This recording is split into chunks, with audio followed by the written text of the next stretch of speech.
Welcome back to the Computing Guide channel. Today we're going to be looking at selection. This is a continuation of the programming techniques that you need to know for your exam. So before we start, I want you to really think about what the word select means to you. Okay, so I want you to pause and think, what does the word select mean to me? Maybe write it down, see how that helps. Now, the word select to me, it just means to choose, right? We're just making a choice. I'm sure you probably written down or thought about something similar. So that's what we're going to discuss today. We're going to understand what the term selection means and how that's going to help us in our programming journey and our journey in our GCSE Computer Science qualification. So again, like I mentioned earlier on, selection is a programming construct. Ideally, this programming construct appears when there's a decision to be made, okay? When the program needs to look at a condition, okay, and think, what do I do next based on this condition? So there's multiple pathways, okay?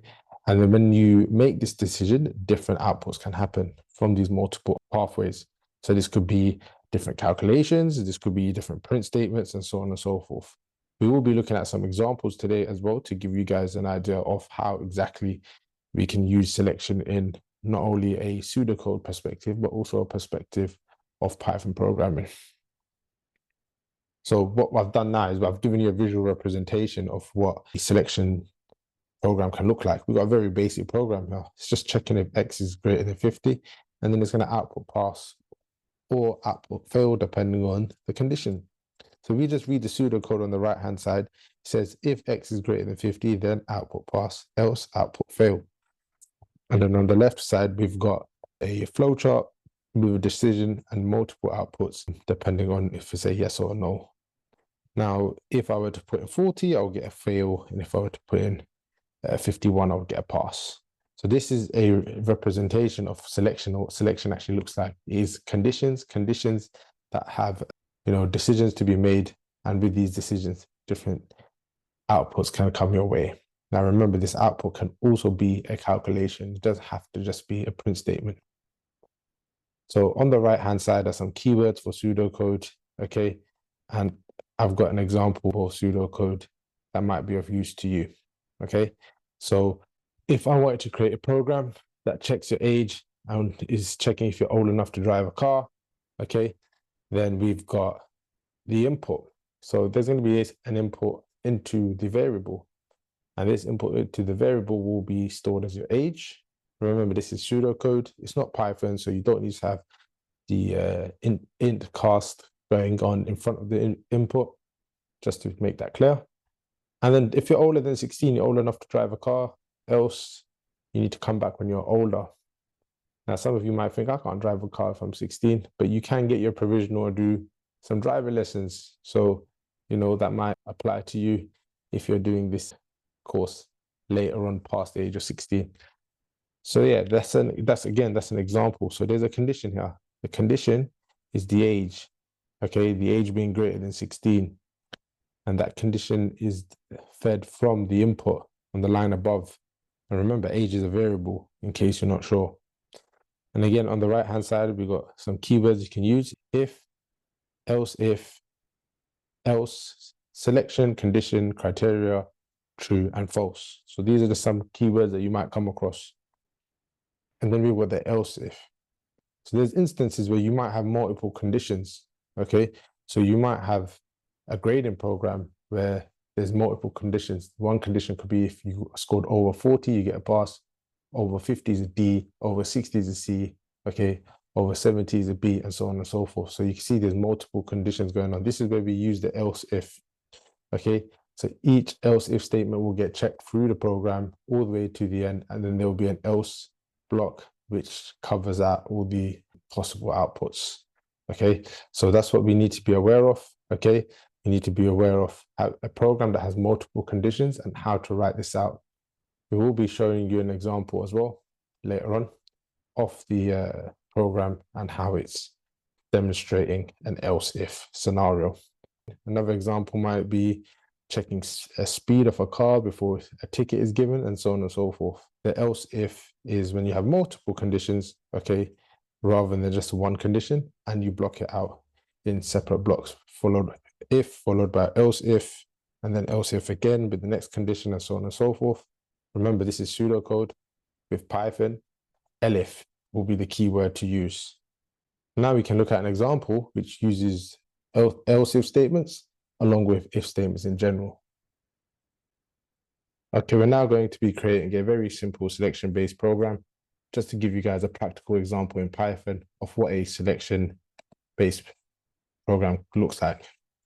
So the first thing we want to do is create a variable.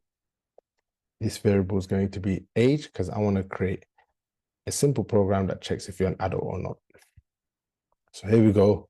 We've got age is equal to int input. What is your age? We are prompting the user to input the age. The int is casting the input into an integer data type. Then we want our if statement. We're going to use a comparative operator to check if age is greater than 17. We need to then follow this with a colon.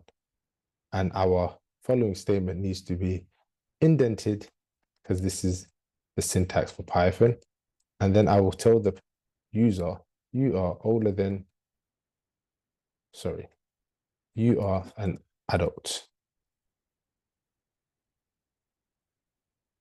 Else, we want to print out,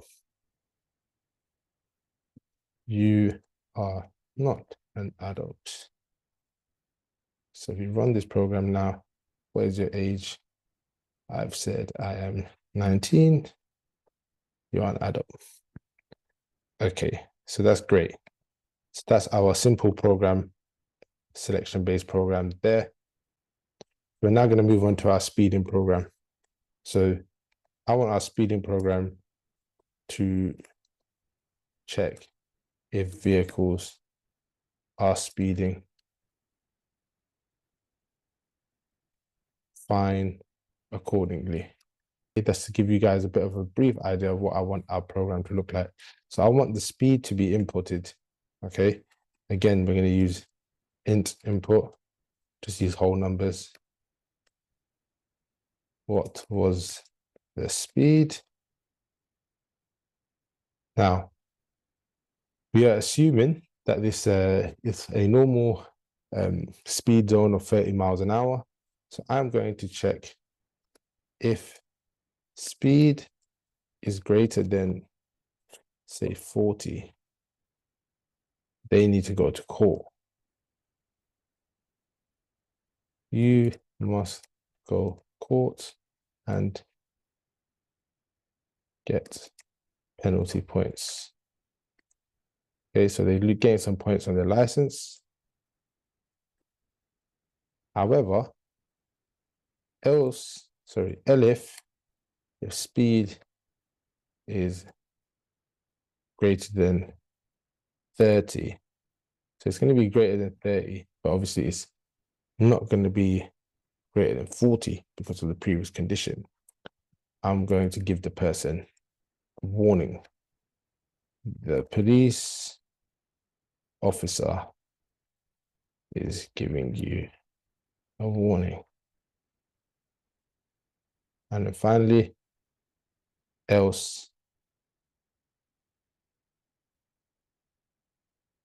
we want to say you are driving at a safe speed. Okay, so let's summarize this program before we run it. We input the speed. Okay, now if the speed is over 40, then, they're driving dangerously, they're going to have to pay the consequences. If it's slightly over, then they're going to be given a warning. And then obviously if it's at the correct speed, then happy days. So let's run the program now. I'm going to try multiple speeds. So let's try 28. I'm driving at a safe speed. Let's try 35. I'm giving a warning. And if I say I'm driving at 50 miles an hour, you must go court and get penalty points. So you can see there's multiple conditions because this program has multiple outputs that can happen depending on the scenario. So this is our examples of using the else if statement. Okay, you can get more complex examples, but for the purpose of the video, I've chosen a much more simple example. And then finally, you can nest if statements. So nesting if statements can also occur in iteration. Okay, and they can be nested within each other. So a nested if statement is, in essence, all it is an if statement inside an if statement, okay? Or in this case, you can have loops as well. So you can have loops inside loops, but we're going to be looking at that in our loop lesson. The purpose of nested if statements really depend on the purpose of the program. We've got a brief example underneath of what it might look like. So I've got if A is greater than 40, then we're checking if A is greater than 70. The dotted lines just represent some output. And then finally, we've got the final else statement. So you got the nested if statements, which are if statements within if statements, which create some complexity with our programs. But it's also something that you will need to know for your GCSE. Now let's look at an example of a program that uses nested if statements. So we're now going to be creating a nested if statement. And I'm going to start off by taking someone's age, okay? And for the purpose of this example, I'm going to use a nested if statement. So we're going to ask someone, what is your age? Now, if their age is going to be greater than 15, we are going to have another if statement. If age is greater than 18, okay, we are going to say print, you have completed sixth form, okay, and then we're going to have else, and then when we will print you are in sixth form, okay. And then we have an else statement, and this else statement will print you are in school. Let me just get rid of the capital Y just to make it consistent. Okay, now let's summarize what's going on. So we've taken the input of the age. With the input of the age, we have an if statement. There's a condition there. Age is greater than 15. So if they're greater than 15, then they could be in sixth form. Okay, you are in sixth form or year 11. Let's just make that correct. Okay, so if they're greater than 15, then we're going to run this if statement. Okay, so that's going to only run if this condition is true. Okay, and if they're greater than 18, that means they're completed sixth form. Else, you are in sixth form or year 11. And if they're not greater than 15, then they're just going to be told they're in school. So let's run this program. So what is your age? Let's try 15. Okay, you're in school. Let's run it again. Let's try 17. You are in sixth form or year 11. Let's run it again. 20. You have completed sixth form. So that is an example of a nested if statement. An if statement inside an if statement, which has its own conditions that are run once this condition is true. Of course, this can get a lot more complicated. We've used a very simple example just to give you a clear idea of how to use this in Python and how to write it. Like and subscribe to the video. Make sure you thank you very much. Have a great day.